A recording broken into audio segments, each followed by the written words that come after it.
Welcome to the show. You're listening to The Ecosystem, where we talk with the world's most exceptional entrepreneurs, investors, and emerging growth companies who are all making a difference in the world. The purpose is to be educated, spark with thought, and understand how the ecosystem all work together. All of this brought to you by the team at Fund. This is your host, RJ Pahura. My guest today is Mark Vargas. Mark is a trusted advisor and close confidant to some of the most high-profile political and business leaders in America. His work as a tech entrepreneur and healthcare and political opinion writer and advisor have been featured in the Chicago Sun-Times, Chicago Tribune, Daily Herald, Huffington Post, CNN, CBS, ABC, CNBC, and Fox News Channel. In March of this year, 2019, Judson University's World Leaders Forum announced Conversations with Mark Vargas, a new and exciting speaker series where Mark invites some of the most recognizable names in business and politics to join him for an informal, one-on-one conversation covering a wide range of topics. His inaugural guest to launch his new speaker series was billionaire, entrepreneur, and Dallas Mavericks owner Mark Cuban. A dedicated writer, Mr. Vargas is also a contributor for the Washington Examiner. For more information, check out fundecosystem.com. Now let's give it up for Mark Vargas. Hey, welcome, Mark. Thanks for joining us. You have a very diverse background, which includes startups, politics, being a writer, an advocate on prison reform, and friends with Mark Cuban, right? And not in that order. Not in that order. But you've done a lot. So our topic today is on networks and the importance of networks in business. I thought that you would be an incredible person for this particular interview, which we'll get into all of your background here in a second. But I think networking can be one of those things that people either love or hate.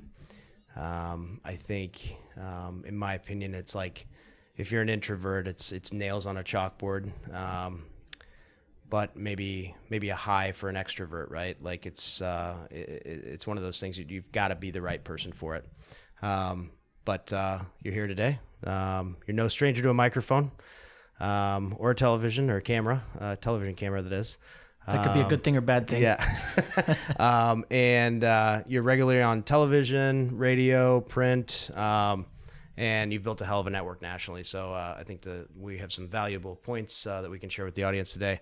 Would you mind telling us a little bit more about your background, what you do today, how you got into it? Yeah. Take it away. No, first of all, thanks. Honored by the invitation, and congratulations on launching this new podcast. I listened to one earlier today, and it was terrific. So thank you. I'm glad we've got the chance to connect and talk about an important topic, which is networking.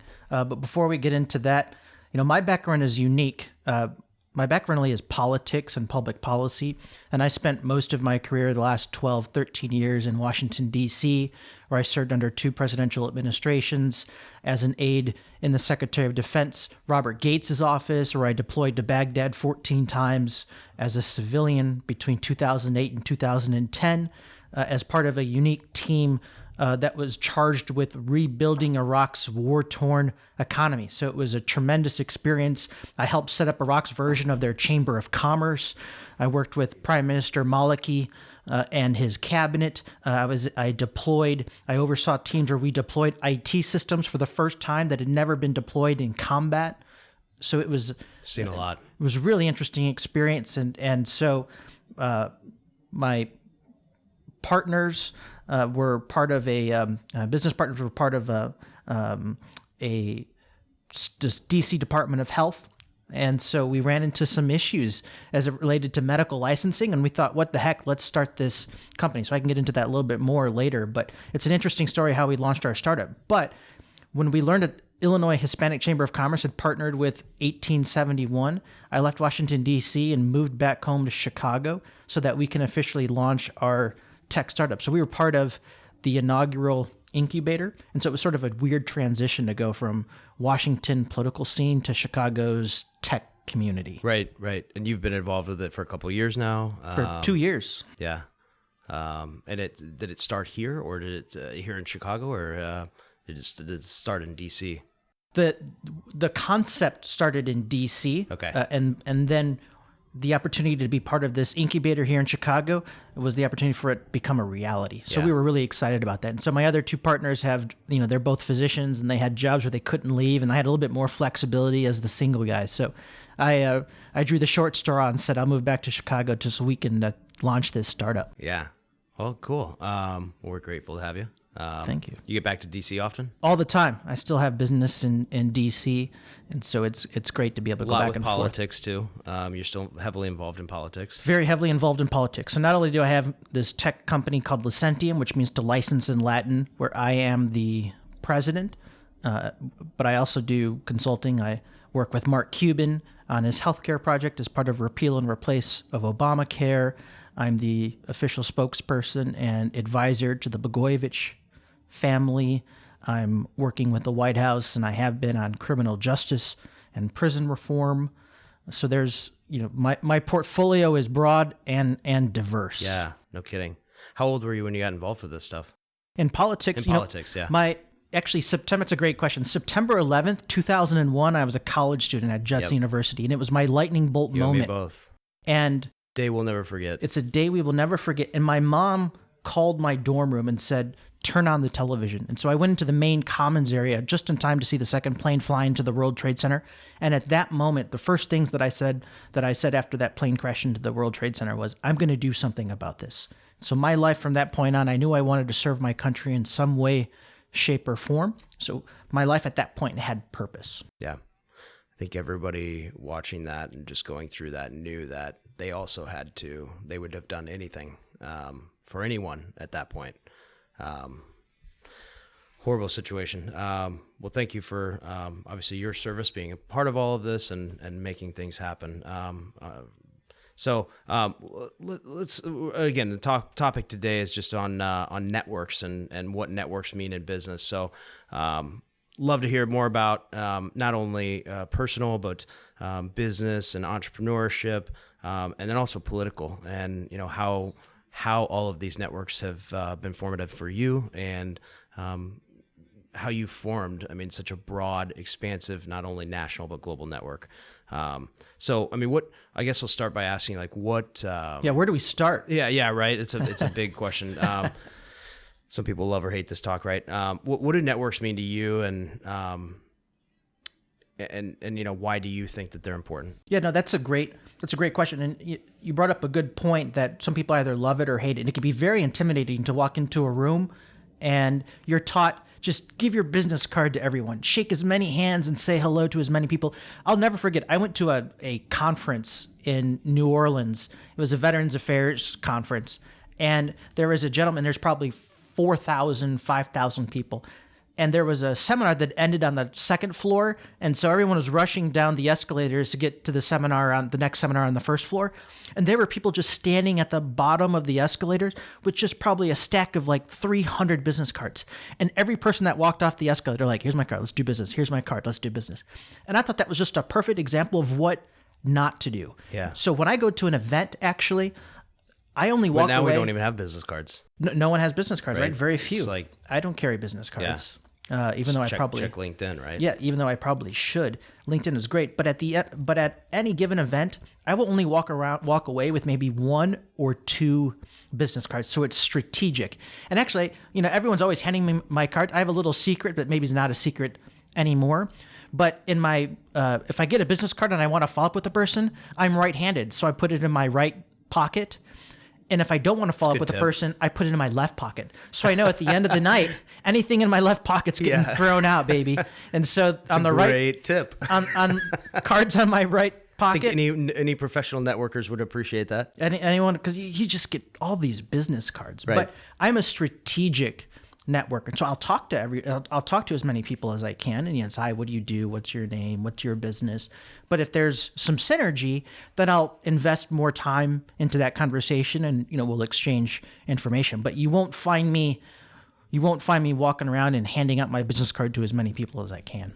Yeah, it's just not conducive to time, right? No, it's not something that It's beneficial. I just had this conversation with another friend of mine, and it's one of those things that you have to be very focused and almost hyper focused on, exactly who you're targeting. Otherwise, you end up wasting a day, which, I don't know about you, but I know about you. We don't have any time to waste, right? So targeted approach. So you said, back at September 11th, 2001, that was a real sort of formative time for you as to what you knew you wanted to make a change in politics. So when did you realize that, your network was very important to you? Was it before that date? Does this date back to like high school years, college years? Yeah, no, it didn't dawn on me until years later. Yeah, and here's fair. a guy Absolutely. who got into, I was a C student. I got into college at Jets University on academic probation because I just didn't care. And fast forward, I've served under 2 U.S. presidents. And so, who would have guessed? Certainly not my parents. But it wasn't until a little bit later that I realized that your network is your net worth. And I've always been an outside the box thinker. I'll give you a perfect example. I decided on a whim back in 2005, 2006, that I was going to move to Washington, D.C. So I'm still at my parents' house, just graduated college, and we're having dinner on a Friday night, and I just announced at the dinner table, Mom and Dad, I'm moving to D.C. They're like, you could hear the forks drop. You are? Did you get a job? No, I don't have a job. Do you have a place to live? No, I haven't figured a place to live yet. Do you have any money? I have $72 in my checking account. I moved to D.C. with $72 in my checking account. I couldn't even afford my one-way ticket out of Midway on Southwest. It was like $73. I was $1 short. So my parents bought my one-way ticket knowing that like in a week or two, I'd be on a plane coming back home to Chicago. And so what's interesting about, we're going back to this networking, is when I got to D.C. and a college professor had a 75-year-old retired aunt and uncle that lived in Arlington, Virginia. And so they offered to put me up at their house, which was very, very kind of them. I'm forever grateful of their generosity. But I had one suit, and I knew that I had to network in order to find a job. But it was interesting. I decided I'm not going to go to bars and drink beer with people my own age. I wanted to go to the places where their boss's boss hang out. So I identified a couple of the steakhouses. So I went to Charlie Palmer's Steakhouse. I went to Capitol Grill, and it was You're funny. ordering martinis as opposed to whatever, Coors Light or whatever else you drink, right? Well, here's a little trick. So Capitol Grill serves their ice water, in the same glass that they serve your cocktail in. So I figured that out pretty quickly. So I would order an ice water with a lemon.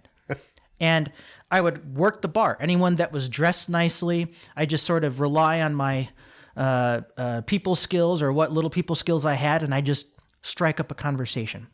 Long story short, one gentleman that I had a conversation with gave me his business card, and he said, I have dinner here tonight, but email me tomorrow and I'll take you out to dinner. And I love your story that I'm a guy from Nebraska. He's like, Mark, you're from Chicago. You came here with nothing. I came here with nothing. You're like me 25 years ago. And when he flipped me his business card and said, hey, by the way, what are you drinking? I didn't want to tell him I'm drinking ice water. And I said, what are you drinking? And he goes, I'm drinking a Hendrick's gin and tonic with a cucumber. Anyone that knows me, when I go out to this day, my choice of drink is Hendrick's gin and tonic with a cucumber, because I always remembered this is where really professionally it all started for me. Flips me his business card, his title, official government title, Assistant Secretary of State for Legislative Affairs.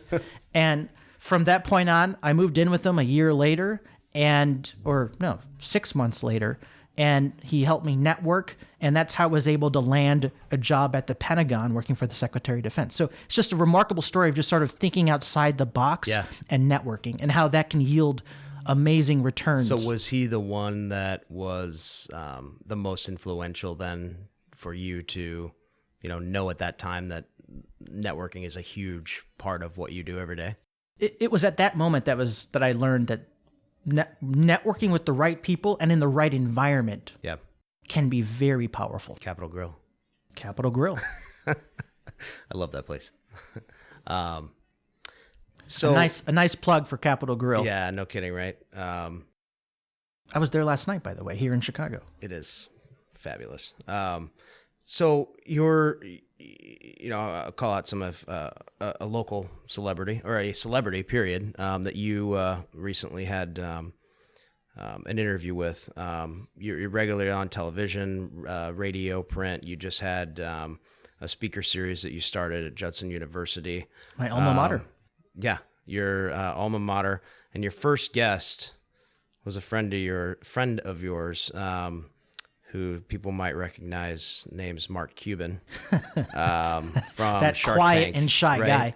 Yeah, very quiet, shy guy, right? If you've ever watched the show, you'll know that, right? How did that? How did your friendship with Mark strike up? And what? I mean, obviously, you're friends with the billionaire. What did you do to obviously get his attention? Was it with your company? Was it with your government role? How do you strike up conversation with a billionaire? Yeah, no, and this is why this conversation about networking is so critical. And Mark and I met on Twitter, believe it or not. On Twitter. All of this started on Twitter about 2 years ago. And the story is... I'm still learning how to work it. That's right. The story is I'm a opinion contributor for the Washington Examiner, and I'd written a national op-ed and it was titled 4 Steps Jared Kushner Can Take to Modernize Government Technology. And I talked about we need to harness the power of entrepreneurs, not just in the Valley, but in the Midwest. And, we need to rely on their expertise to really improve government processes and save money. So it was published, and totally unrelated, but 24 hours later, I'm following the news on Twitter, and I see that Mark Cuban gave an interview to Business Insider, and he talked about that he's willing to sort of, essentially, I'm paraphrasing, but he's willing to stop making fun of Trump to help him modernize government technology. And so I was like, I need to get this article in front of Mark Cuban. And so I had waited all day. He hadn't tweeted anything, and it was 10 o'clock at night, and I'd been all day long, I'd been checking his Twitter. And he finally had posted something just a few minutes ago. And so I'm like, here's my chance. So here I am sitting at home at 10 o'clock at night, and I tweet him, and I said, hey, Mark Cuban, Trump could really use your help. Here's my latest op-ed. What do you think? And about 20 seconds later, my phone vibrates, and I check it, and it says, Mark Cuban just liked your tweet. So I'm like, oh my gosh, take a picture of that, right? I was happy with him just liking my tweet. About couple seconds later, I get another ding. Mark Cuban's now following you on Twitter. I'm like, wow. So I immediately follow back. As soon as I followed him back, he sent me a direct message. And for the next 2 hours, we engaged on a one-on-one conversation. And so that led to He's big on messaging, right? He's big on email and messaging. He doesn't do any phone calls. Yeah. And meetings. He doesn't like meetings. I heard that. Yeah. He doesn't do phone calls.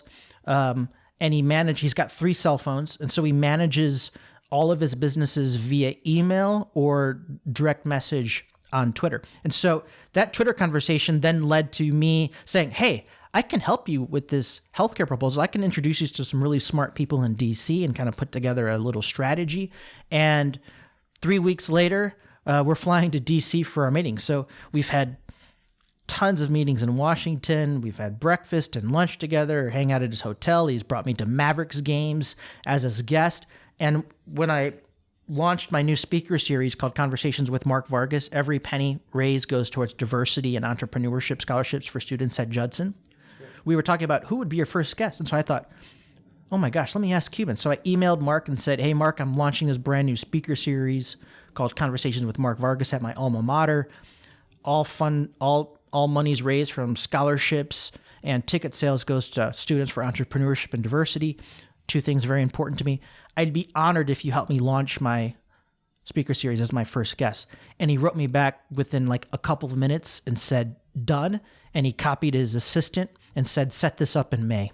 And the rest is history. Well, congratulations. I know it drew a huge crowd. People, I mean, it was in the Howard suburbs. Tallman was my guest, one of my VIP guests. guests. You had about 550 people. Yeah, and for the people that don't know the city of Chicago well, it was in the suburbs of Chicago. It was in right? Elgin. So that's an hour away from Chicago, and you still had over 550 people get in their car or on the Metro and drive out there, right, and train it out there. I mean, that's That's huge because that's a pretty remote location outside of Chicagoland. Obviously, Mark Cuban is a big draw to that. But again, just kudos to you for obviously even getting him. And there's a great story with this too. So I was panicking because that day of my event on May 16th, there was severe thunderstorms that were rolling in that morning. And I knew because before we had meetings and he was delayed because of thunderstorms. And so I was so worried because we were on this tight schedule, VIP reception with photos and then the event itself. I was afraid that we've got 550 people packed into this place. And sponsors paying $5,000 or $10,000 or $15,000 for the chance to take a picture with him, and he's a no-show because he's stuck in bad weather. And so I was freaking out. Wednesday night, the night before, at about 9:00 at night, my friend just blows up my cell phone, and I'm like, I'm just stressed. I don't have time to talk. And they text me back. They're like, you have to call me ASAP. They're like, I'm having dinner at the Gauge. You're not going to guess who just walked in at the Gauge here in downtown Chicago. I was like, I don't know. Tell me. They're like, Mark Cuban. He's here. I'm like, thank God he flew in early. I'm like, go up and say hi to him. So I'm like, and call me back. So they called me back a few minutes later and they said, I'm a friend of Mark Vargas. And he's like, oh yeah. And Mark goes, there were thunderstorms rolling in tomorrow. So we decided to fly in tonight so that we didn't miss Mark's event. So that just kind of gives you a little glimpse of how cool the guy is, despite his crazy schedule, that he sort of thinks ahead like that. And he didn't charge anything to me. He's got $100,000, $150,000 speaker fee. He waived it as a favor to me. And so I'll be forever grateful for. It's like, how do you convince, Mark or a billionaire in general to make that trip, right? Yeah. You brought this up before. How do you make a billionaire do anything? Yeah. They've got, obviously the plane or the charter waiting for them, right? So how do you divert it over to Chicago? So what's it like hanging out with him? Is he what's he like in real life? Having drinks with them at the Mavs game. He's a normal dude, and it's funny. He doesn't travel with an entourage. He's got a driver, and it's never an SUV. It's always a sedan. It's a black tinted out sedan. And he just shows up if you're like, hey, meet me at the bar at 6:00. All of a sudden at 6:00, he just pops up in a stool next to you and just hangs out and drinks and has a great time. It's just really normal. And afterwards, he's like, do you want to ride? And he had a hip replacement several years ago. And so he likes to walk and get some exercise. So sometimes after meetings, he'll be like, hey, Mark, do you want to just take a walk with me around the block? And so, we'll walk 3 or 4 blocks and people are stopping their cars in the middle of the road. I think Instagram or Twitter or something, and I see, he publishes pictures of him and the kids at Dairy Queen. Oh, yeah, and he loves 7-Eleven. Yeah. He loves. So 7-Eleven, you'll always Dairy Queen. A friend of mine was like, I live in Dallas. They're like, have you ever met Mark Cuban? He's like, no, I don't think. I'm like, here's a pointer.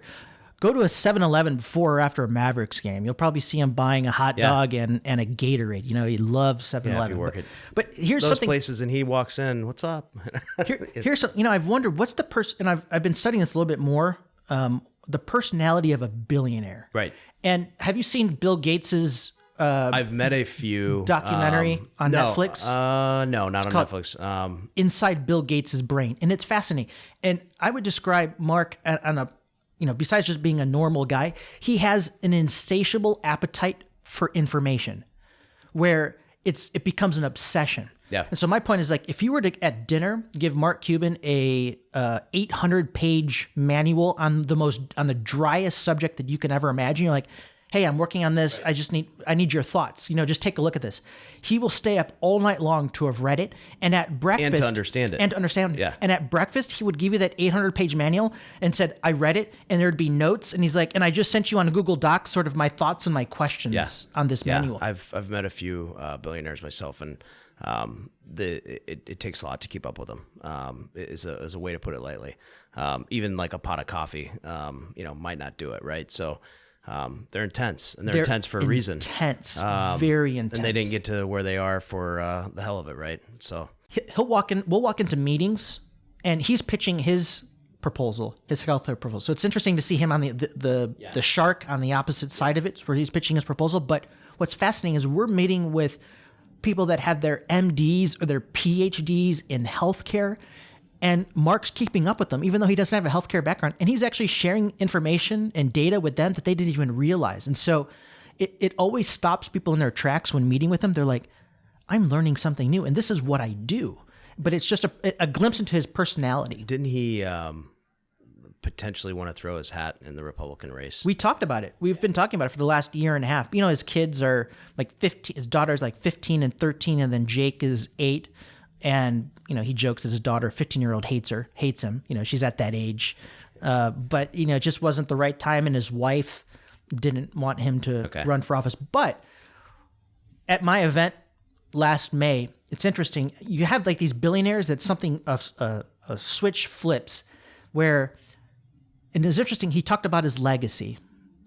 And anyone would think, Mark Cuban, your legacy, star of Shark Tank. No. I've seen that too. I mean, that's not something that a lot of people want to talk about. And I think it's the wealthy people that do think about that. So to your point, and absolutely. At some point it switches. Maybe it's a little bit older, but the people have the switch flips, and now he's talking about, I don't want to be remembered as like the owner of the Dallas Mavericks who won a championship, or the 200 companies I've invested in, or the billions of dollars I've made. I want my legacy to be this healthcare project that I'm working on. And he's got a huge portfolio, but it's interesting. What he's really passionate about is healthcare. Yeah. And providing, maybe getting the family involved in that. So does it daughters can take over? Daughters? Yeah, I mean, I haven't talked to him. I haven't talked to him about that, but I know he's just his top priority is healthcare. Yeah. He's obsessed with healthcare. Awesome. So that's a lot. What about politics? I think politics relate to everything we do, right? Whether it's business, personal, I think even educational, and clearly in government. And I think they have a hand in everything, right? If it's okay, I think it's fair to say you affiliate with the conservative Republican Party. Yep. Right? I ran for U.S. Congress as a Republican, so I can't hide that. Yeah. Awesome. Okay. In 2010. And you're in Chicago. I'm in Chicago. What is that like? There's a couple of us. Liberal state. Yeah, there's a few city, of us. I guess city, right? 90,000, I think, is the number of registered Republicans in Chicago. But the key is not just working with Republicans. Some of my best friends are Democrats. Yeah. And I think that's how you get things done, is having that just respect. Don't talk politics with them. Well, or having the respect. That's right. Politics or religion, right? Yeah. The two things that you don't want to talk about. I went to a Christian school and I'm in politics. Right. Yeah. What's for dinner? That's a great way to have your first and last date. But how did you get involved with politics? Again, it goes back to 9/11. 9/11. Okay. It goes all the way back to 9/11, and I'm born on July 4th, and one day I'd like to be president. I've always wanted to be president of the United States. That's my ambition. You're the second person that I've met this year that said that. That's my ambition. That I believe. And you would think, born on the 4th of July. Yep. And even in kindergarten, I was renting books, or you don't rent books. I was checking out books at the library about the presidency and the White House. Awesome. Why did you get involved? I mean, aside from the September 11, was it when you peeked behind the curtain, did something else really interest you? Well, I felt this calling to serve. Okay. And not just serve at a local capacity, but serve at a national and international capacity. And I like the opportunity where you can influence policy, where you can, what I call influencing the influencers. Okay.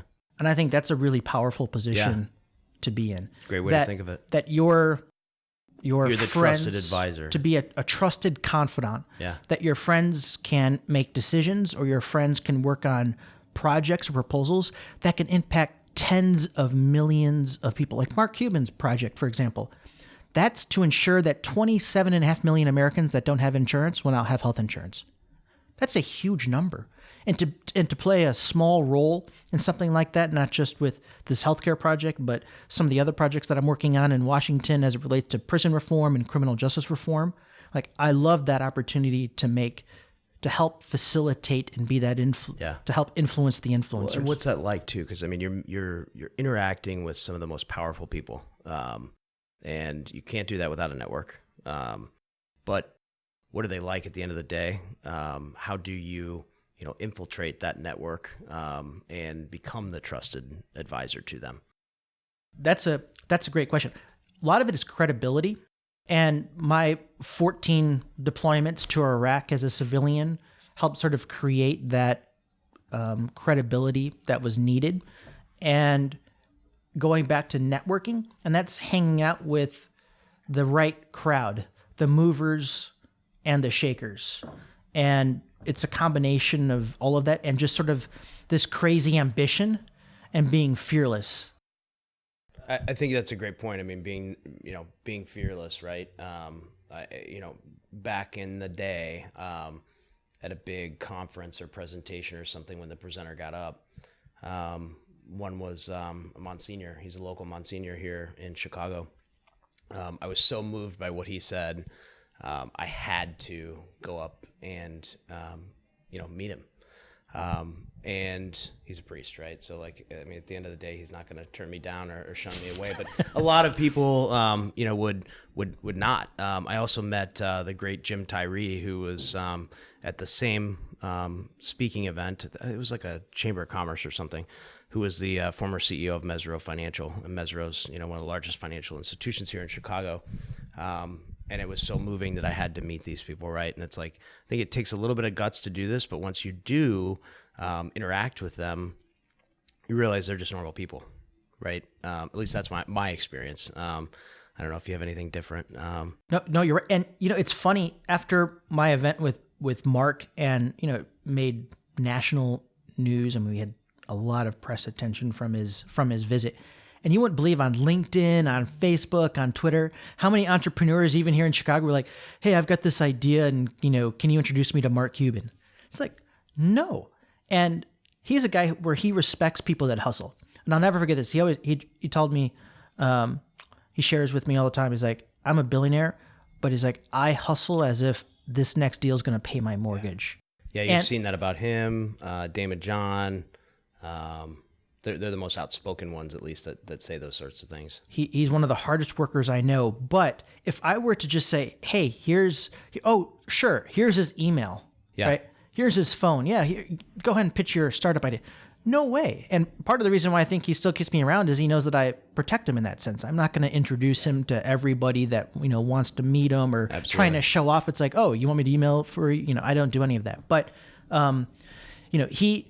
And I said, I'm not going to introduce you, and this is what's important, I'm not going to introduce you to Mark Cuban, but I can tell you things that will catch his attention. Yeah. And he's very active on social media. And going back to networking, so, all right, say you've got the attention of somebody, then now what? Yeah. Right? What do? And it's always... Create value.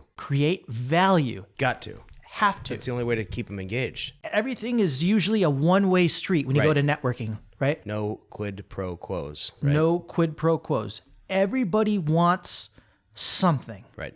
And it's just them. The conversation is about you. The conversation about you is about, how can you help me? Right. That's always the conversation that you see at a networking event. Yeah. Oh, great. Let me get your resume. Oh, there's a job. Let me send that to you. Oh, can you help me with this? But if you come at it from a different perspective, here's how we can help each other. Or before you even ask me for something, here's how I can add value for you. Right. And unsolicited, it's very, very powerful. Genuine, just something that, there's nothing on the back end, right? I told you this story. Mark and I before, and I'll share it publicly here on your podcast in front of all your millions of listeners, or soon to be millions of listeners. But Mark and I connected because I wanted to help him on his healthcare proposal to ensure that 27.5 million Americans would have health insurance who didn't qualify for Obamacare.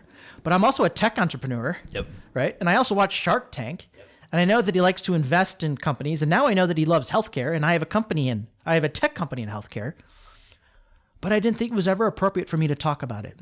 And I didn't want him to think in any way, shape, or form that I was trying to leverage this relationship so that one day I might be able to say, hey, can you help me?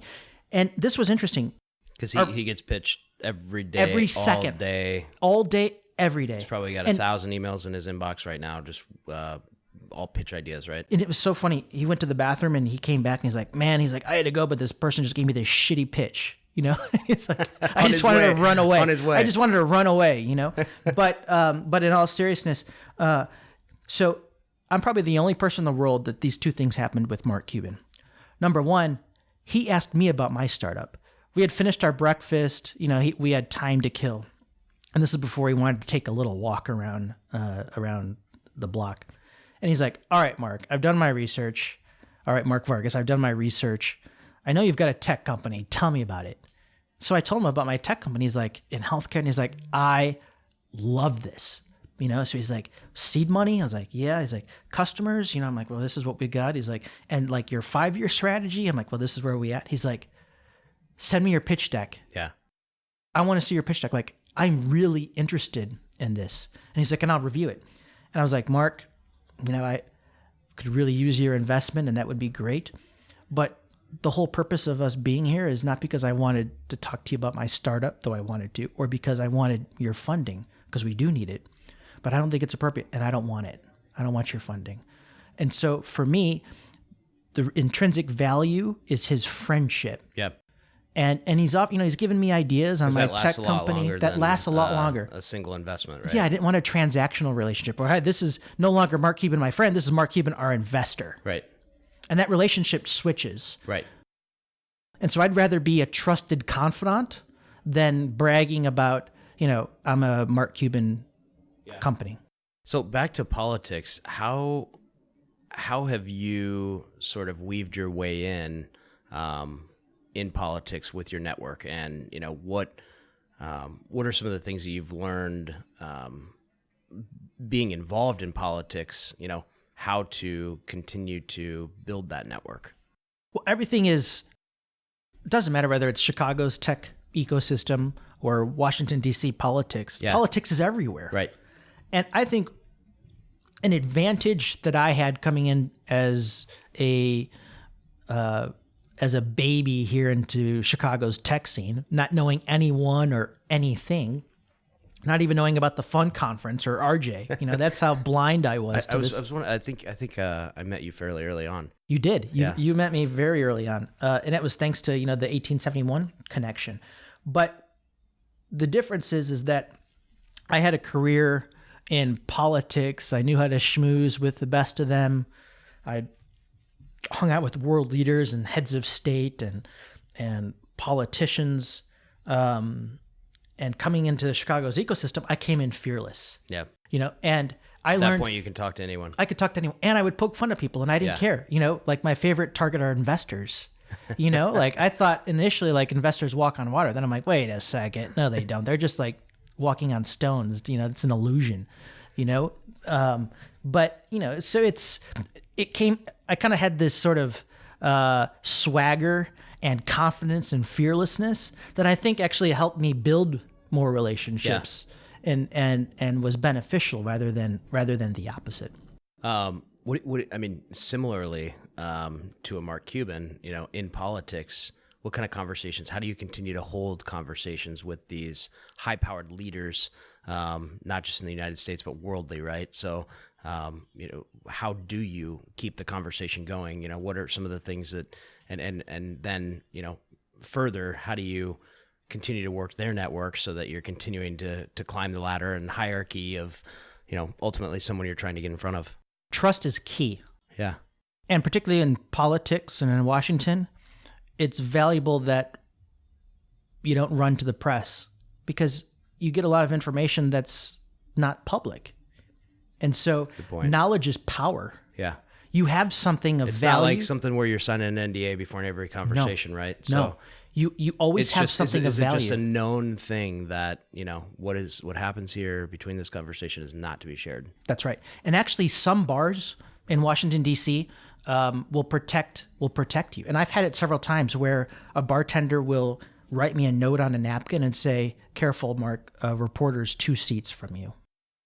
Or a national political reporter is sitting 2 seats from you.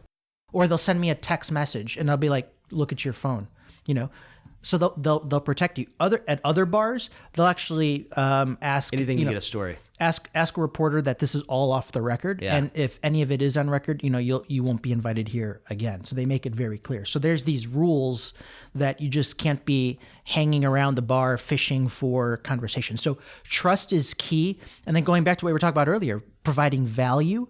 And this sounds very, very simple, almost too simple. but it's about just reaching out and following up. Yeah.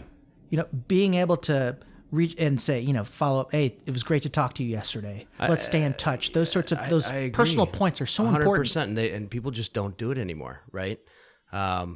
We still do it. I mean, we still do handwritten notes. As sort of corny as it sounds. I mean, it goes a long way. You want to knock someone's socks off? Send them a handwritten note. Yeah. You're absolutely right. You don't get it anymore. Yeah, that's a great point. How do you control the narrative in politics? I mean, that's like you are, I guess, could I say, of counsel with the Rod Blagojevich? A family advisor and spokesperson. Okay. Yeah. You have to use the media. Okay. And to get your narrative, to get your story out there. But you also have to, nourish and build those relationships and feed those relationships. You just can't walk in and say, have expectations. So there's got to be a relationship that you're building. And, I'm constantly reaching out to new media contacts, giving tips or heads up to others. And so, it's everyone sort of helping each other. And that's an interesting point. So you're becoming friends with the media so that they're probably sharing the right things too, right? I mean, there are people too at the end of the day, but they have to get their stories out, right? And they'll protect you. So if there's whatever story there is, it's like, well, this is off the record, but this is what's going on. And then they find out that it's true. And all of a sudden they realize, like, I can trust this person. And so you do that with you're strategic as to who you're going to do this with, and this isn't like a secret. I mean, this is how you maintain great working relationships with members of the media, both local and national. Is, you realize we're all on the same team, and you've got to, and you want to make sure your strategic is using the right media channels to get your message across. Yeah, good point. Being friends with reporters. You have to. It's huge. No, yeah, huge. I would have never thought of that. Right? They are people too at the end of the day, and they love exclusives. So whatever it might be, it's like, hey, we've got this coming down the pike. I could be like, hey, I've got my next speaker series. I've got RJ as my next guest, and this media outlet, you could have the exclusive. Yeah, they love the exclusive.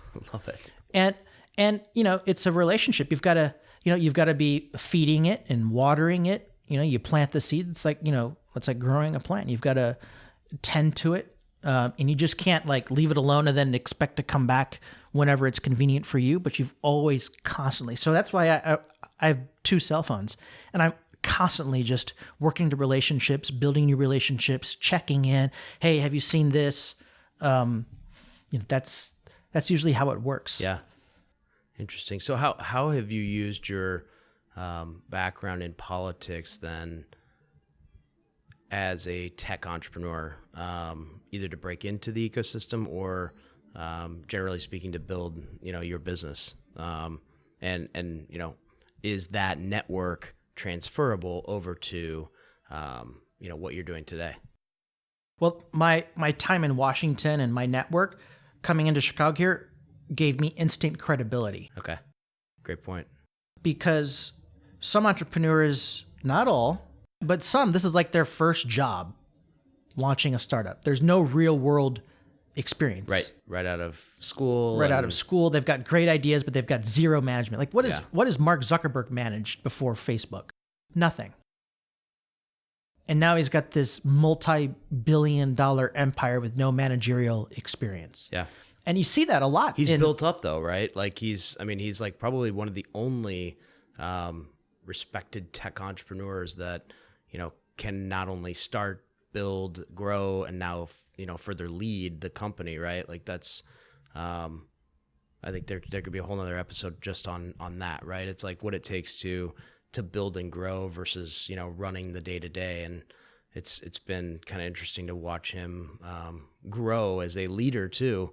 Anyhow, I deviate. I don't want to say too much before he suspends my Facebook account or something. So I have to be careful if he's listening to this. But yeah, it's about building that instant credibility. Yeah. And our company, we're serious, not saying that other companies aren't, but ours is, licentia means to license in Latin. And so, at the 30,000 foot level, outdated and siloed technology systems at the state level and even at the city level, as it relates to healthcare, it's all siloed, so you can't share information. So it's creating a public health crisis because a physician can molest a patient in Indiana, get their medical license revoked or suspended while they're under an investigation, and nothing's stopping them from crossing state lines into Ohio or Illinois.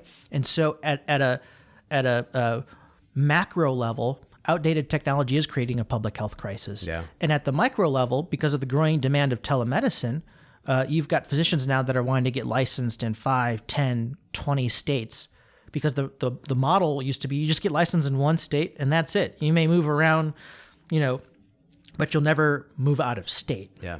And you'll retire you'll retire in your practice. But now with technology and innovation and telemedicine, so, a combination of having a legitimate background, professional background before I got into the tech community, having this legitimate and robust and diverse network coming in, like, I'm friends with Mark Cuban. It's like, oh, really? Yeah. You want to come to our event?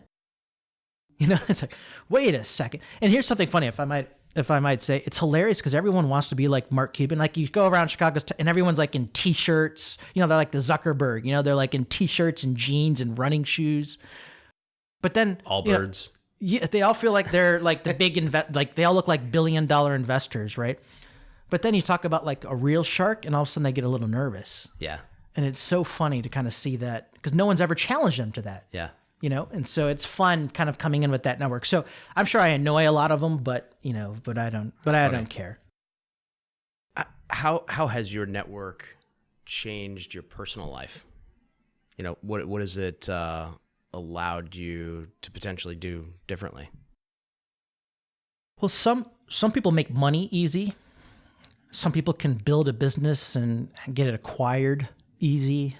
Some entrepreneurs just have that Midas touch, that whatever they touch turns to gold. Things never came that easy for me, but networking did. And often people are like, how do you network? I can't explain it. I don't know. But I just know that there's a personal and human part to it, a sincerity. And so, having a broad and diverse network has opened up a lot of doors, no question about it. I've had to work for it. None of this stuff was given to me. I'm the son of a truck driver. And my mom growing up was a preschool teacher. I was the first person to graduate from college in my family. And so I didn't have a last name that I could rely on. I didn't have family money or connections that I could rely on. I just had to pull myself up by my own bootstraps. So as I sort of look back, not bad for a kid who was the son of a truck driver, right? Great story. This sort of background. And so, I think it's being real, talking like, this is, a lot of us have all very similar stories. Mark Cuban, his dad was an upholsterer for automobiles. Everyone has many people just have these simple backgrounds, but they knew they wanted to do something bigger and better. And so they did whatever it took to be where they are, and worked harder than the person next to them and took risks that no one else wanted to take. Yeah, I agree. Do you find yourself that you continue to actively build your network, currently? And if so, how do you do that? How does it continue to grow? Or is it just a fruit of, everything, all the seeds that you've already laid thus far? It's a combination of everything, but it never stops. Okay. Always networking. And I don't go to every networking event around town. I know there's a lot of them, and every organization has networking nights. But general networking, like but I'm so strategic. Yeah, I'm so strategic. Like you gotta be, right? For the most part, Licentium. I mean, a lot of these networking events, there aren't physicians or physician groups or healthcare associations that need physician licensing and credentialing and continuing medical education credit. And so, I'm very strategic about where I choose to go because time is always. Time's a commodity, and you've got to be careful with what you do with your time. And so I'm constantly trying to figure out where the best place to invest my time in. And then, current relationships that I have, I'm always reaching out and following up or sharing information or something that's helpful, providing value. So it's a combination of not fostering. Yeah. So not only are you identifying strategic networking targets, but you're also at the same time sort of working your current network to make sure that everyone feels loved. That's a great point. They got to continue to feel the love. Always. Yeah. So then why, do you continue to network, right? I mean, is it some, and also I guess the better question is it something that you actively think about? Do you actively think about continuing to grow your network? Or do you find that just through the existing relationships and fostering the existing ones that you have, that it's naturally just happening at this point? A lot of it just naturally happens. Okay. And some of my more high profile friends in my network, it's always like, hey, I need you to meet my friend. Like, hey, let me introduce you to this person. Yeah. And it's just it's like a snowball effect, right? So it starts out small, and before you know it, you start building this giant network. But it's also interesting, and it sounds weird, but like if you're in that sort of unique high level network, it's like high level people always meet high level people. Yeah. It's a good point. It goes back to the Capital Grille example that you said, right? Hanging out at the right places. My parents say that, Right. my mom And and dad always like, only in Mark Vargas's world, where you're like, I want to, I see someone on TV. I want to get to know that person personally. Right. And then like fast forward like 6 months later and we're going out to dinner. Right. And, not to sound big headed, but you're not going to meet the same people that you would at an Outback Steakhouse as you would at a Capital Grille Steakhouse. No. Right. No. It's just a different location matters. Well, yeah. And, I think it's interesting. You mentioned like the dress, and I know you're, very well suited up most of the time. But, billionaires also have no dress attire, right? So, jeans and a t-shirt. Yeah. Yeah. But I always like that professional. I like that professional. I see dressing up as like my uniform. Now, I don't wear suits all the time. Like when I have to, I do, but still I want to look, presentable. You won't necessarily find me, in my running shoes and jeans and an old t-shirt or something, pitching somebody or networking that way. So yeah, it's gotta be, you gotta look the part and act the part if you want to be in that part. Yeah, that's a great point. Any advice that you'd have, to the introverts of the world, as to how to continue to build? I think, the extroverts, again, I think that they can see it as, something that's a fun thing to do. They look at it as an enjoyable thing. If they're getting off work and they look at it as, this is a great thing that I get to go to, right? But for the introverts, again, I think they could potentially compare it to like nails on a chalkboard, right? Anything there any advice you'd have maybe potentially for those introverts? And I'm sure you interact with a lot of them at the highest level too. I am right? one of them. Okay. It took me a long time Wow. to figure that out, that I'm an introvert. And here's how I discovered why. Though I'm a people person, I love being around people, I'm exhausted afterwards. Like I feel like I just ran a marathon, and I recharge by being alone or at home. And those are like common characteristics of a introvert. But the difference is that you can flip the switch. When you need to have a public persona, you can flip that switch and you're out there with the swagger and networking, and it's great. But at some point you have to shut that off and recharge. But, my advice for people that are wanting to network, I've always, and I talk about this all the time. We always hear about mentor. My mentor said this, my mentor said that. Well, I'm going to come at it from a different angle. Forget mentors. What you need are sticks of dynamite. They're going to blow open doors for you. They're going to blow open opportunities for you. You know what? Sometimes people cut in line. Good, right? You've got to find loopholes. Yeah. You've got to find those people that are your sticks of dynamite. They're going to create these opportunities for you. And they can get you to that point, but it's going to be up to you they could get you up to that door, but it's going to be up to you to walk through it and impress everybody and hold that line. And so, not to bash mentors. That's important. But I think from a personal standpoint, it's good to have mentors. Yeah. But from a professional standpoint, if you're ambitious and you want to rock and roll and get stuff done, you need to find sticks of dynamite. Yeah. And so that's my challenge. Very interesting way to put it. That's my challenge to everyone out there networking, is network in two different buckets. Network to find mentors and network to find sticks of dynamite. That's awesome. We've talked about a lot. We talked about legacy. Hopefully I've put no one to sleep. Yeah, no, I doubt it. Hell of a background.